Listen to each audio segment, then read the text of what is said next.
Los Angeles जल चुका है और इसका रीज़न है ग्लोबल वार्मिंग और क्लाइमेट चेंजेस।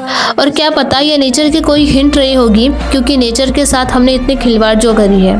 पर इसके बावजूद भी किसी को क्या ही फ़र्क, क्योंकि हर पॉलिटिशियन अपनी कुर्सी बचाने में बिजी है, हर गरीब अपनी जान बचाने में बिजी है और हर अमीर अपनी पैसा बचाने में बिजी है। और आज लॉस एंजलिस जल चुका है, कल अमेज़न जल जाएगा और शायद कभी अंटार्कटिका भी पिघल जाएगा।